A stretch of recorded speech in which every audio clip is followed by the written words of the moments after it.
A competitive player that I have really enjoyed following as of late is this player named Tim Franklin. He has played quite a few oddball decks across plenty of regionals and had pretty good results with it. In fact, looking through his most recent decks from the 2023 to 2025 season, I have played all of these decks. I have played Entei Valiant, I have played Roaring Moon Dunsparce, I have played Lost Zone, and I took inspiration from him and his cool Regidrago V-Star in his Terapagos deck and played his deck list. And now he is saying that he thinks that this deck is super strong.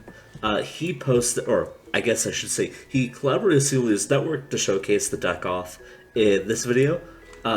Right here. So, that's not the deck list. The deck list is somewhere. But, case in point is that he collaborated with Celia's network to show off the deck list, and he does plan on releasing a video soon on his own channel, but he made the deck list available to everybody. So, I want to go ahead and try it out and see how good it is. I do think that there's a lot of interesting aspects apart from here.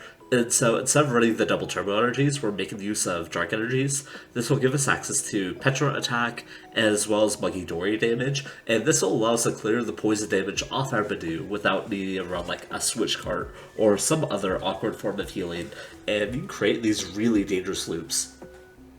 I know I played a deck that was like Skeletor's Budew, which allowed you to ramp up the Budew's damage, but this deck technically puts out a higher damage output. So between the Binding Mochi and the item block, on top of the 3 poison chip damage, you'll be doing 80 damage per turn, as opposed to the 70 with the Skeletor's deck. And keep in mind, the Skeletor's deck requires you to actually set up the Skeletor's and the discard of 5 energy every turn, where this one can kind of like keep its own pace.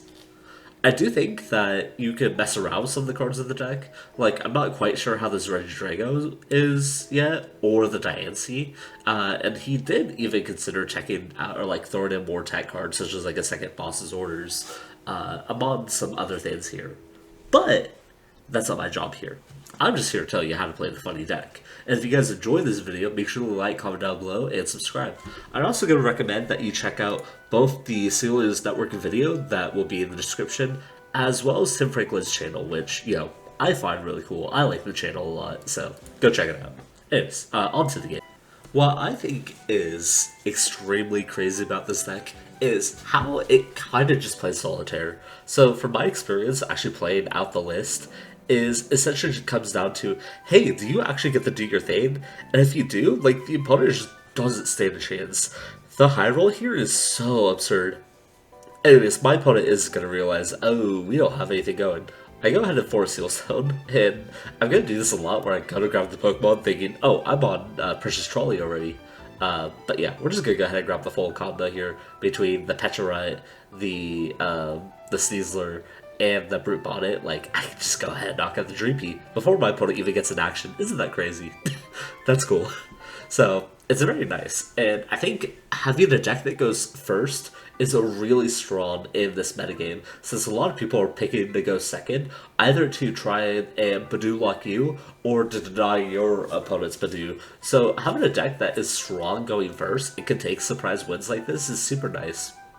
I also think that this deck is perhaps better in a best of 3 setting, because one, you might win, or you might like lose that initial coin flip but still get your optimal line anyways.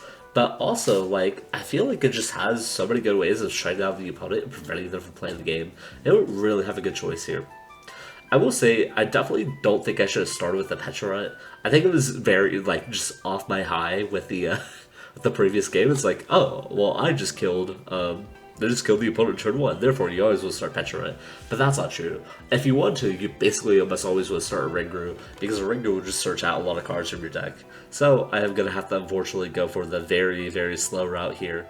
Of just, going for back order, doing all this. And now I've realized that I may have overcommitted too much. I'm thinking about using the Forest Seal so to grab the Area 0, seeing as I have the Ogerpon to play, but it's like, it's a little too late. I don't see any need to do that yet. I would maybe consider it next turn, but I want to wait and see how things progress just a little bit more before I start going ham on the rest of this stuff. But, definitely could have not had a Pecharunt on the bench, because the Pecharunt, it really isn't doing a whole lot for me right now. That said, having the Oranguru in the active is going to allow me to get an extra set of cards, which is not bad, as I'm going to finally go ahead and try to pull my Area 0 Underdepths and get some value out of this precious trolley. Mostly just going to grab the Brute Bonnet here, as well as the Munkidori, seeing as I have the extra energy for it. And thanks to the Latias that we have in our hand, we kind of have the full lot going. I'm going to go ahead and put the tools out in very specific ways here. So the Gravity Stone is never going to be good on the Ogerpon, because the whole point of the Ogerpon is to, lock the opponent in the active. And so, there's no point of putting the Gravity Stone on there if they're already trapped anyways. So having it on the Pecharunt could be nice, because they do damage this and they need to retreat. The Pecharunt can force them to remove more damage or something, and, ultimately just punish them. I could be using my Munkidori to possibly chase down the Budew and get a prize faster, but I think in my situation, I really don't have to do that. I think putting it onto Pidgey is pretty fair, though looking back at the footage and thinking about on this game, I think I perhaps should have calculated the math a little bit more, because there was a chance I could have been putting all this damage onto the Bloodmoon, knocking it out this turn, and then forcing them to send something up and getting another prize that way, whether that was like they sacrificed their own Budew or whatever.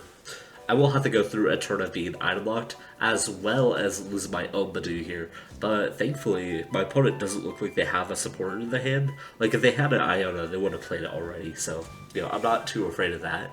And I'm just going to go ahead and be able to set up this Ditto, and this Ditto is really nice for winning this exact mirror situation where my opponent would like have their own Budew, and sure, they could get a knockout against me, but now I get to promote my Ditto instead, and the Ditto's gonna have more HP to work with.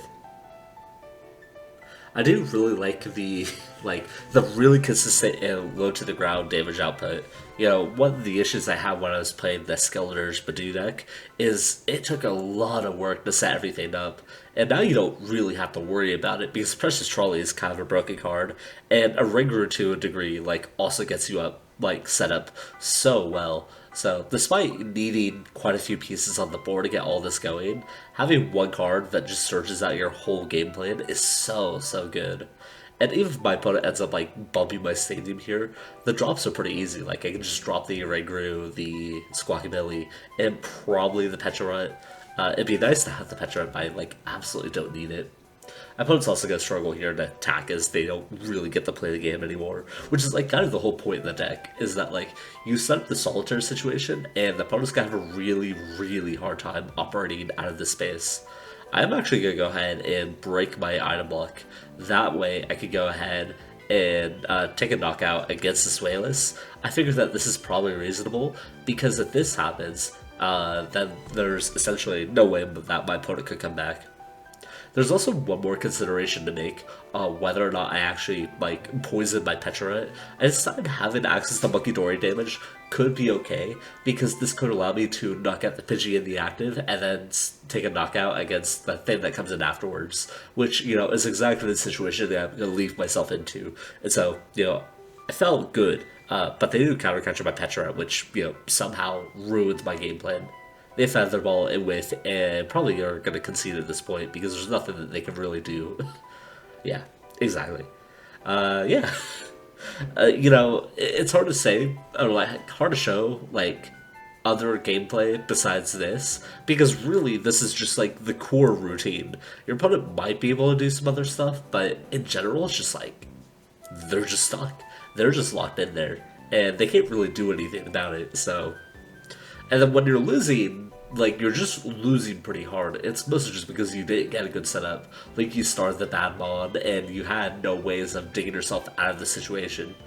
I will say, despite how many cards are in the deck and how many tools there are, I feel like it's very simple to understand, your core pieces, which is just, hey, I need to get a Oranguru out. A Oranguru will start fetching me a bunch of other pieces, and then you likely need Brute Bonnet in the Munkidori. Other than that, you can even settle for just going for the Budew super early on, as long as, you're not putting yourself into a super bad situation. I did consider using Arm to grab the Precious Trolley here, but I'm not even entirely sure what I want to set up here. And so I even just go ahead and just Nest Ball here, because I'm pretty sure... Am I stupid? I am stupid. Okay, I was gonna say, I ended up just going for the Nest Ball to grab the Squawkabilly out instead, because I really want to hit a Terra Pokemon, and then an Area 0 before I commit to everything. It's like, well, I really can't do much at this point, so that's gonna suck. I also pulled my Forest Seals then. I'm just like, okay, well, we'll just settle for this. I will have to go ahead and grab my Sneasler and my Brute Bonnet, which does suck. And I am going to go ahead and just do the 10 damage, because I'll even have my my Agent Booster Capsule set up, so really not a good situation. But if there's one decent thing about Budew, is that it can scam itself out of any situation. It will suck if they are able to knock out this Budew and I end up losing my Binding Mochi for it, but we do play 3 copies of this, which is nice.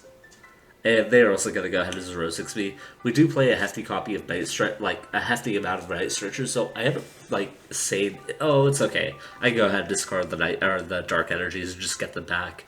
I want to discard the Night Stretchers because they're slightly more flexible because of that. I do get an Arvin at this point. It's not like the supporter I want to see the most.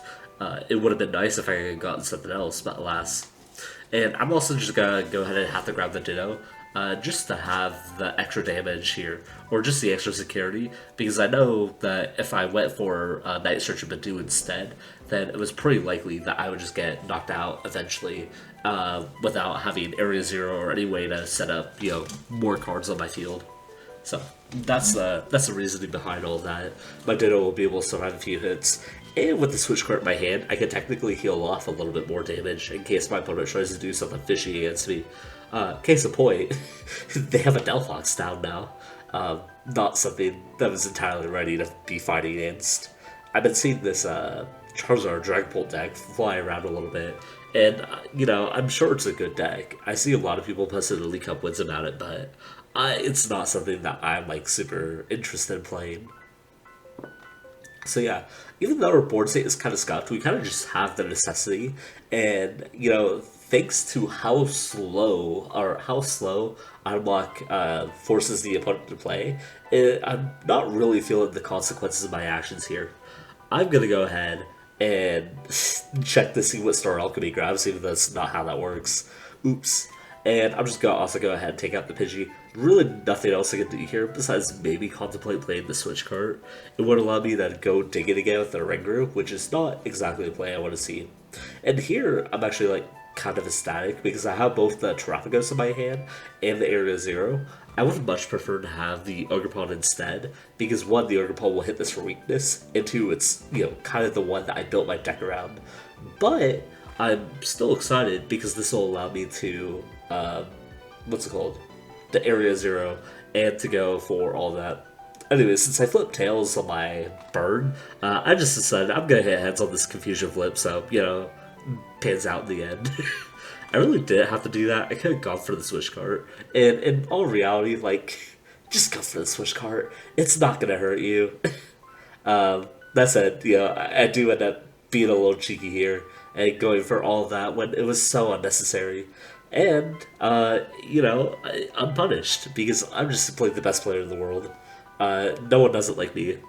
Thankfully, with all of this settled down, we get to go for Area 0, and this will allow me to Night Stretcher out the Ditto again. And saving the Switch Cart here is actually, like, really funny, because it's going to allow me to switch into a Oranguru again, and go ahead and grab the Binding Mochi. You might see me start slow rolling here, but that's because I literally went back into the video on my phone to see if there was 3 Binding Mochi in the list, because I could not remember. So I felt like a dumbass after this. It's like, okay, fine, whatever. Let's go ahead and do it, and we'll see. But yeah, thankfully we do have the Binding Mochi in here, and I'll grab the Gravity Gemstone just for you know, extra sake here.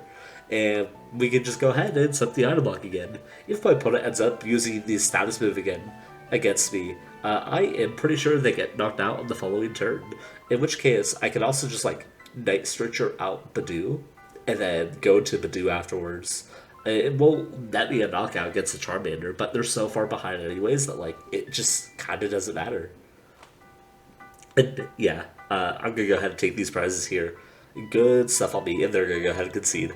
I do hope I was able to showcase like the good parts about the deck. It's really hard to showcase the deck struggling, but it's really just that. It's like, oh, I didn't get my perfect setup, but the opponent's still under item block. But if you guys did enjoy the video, make sure to like, comment down below, and subscribe. And also check out the channels down below in the description, or at least the video where I got the original deck list from. Tim Dinklage is a cool guy. Anyways,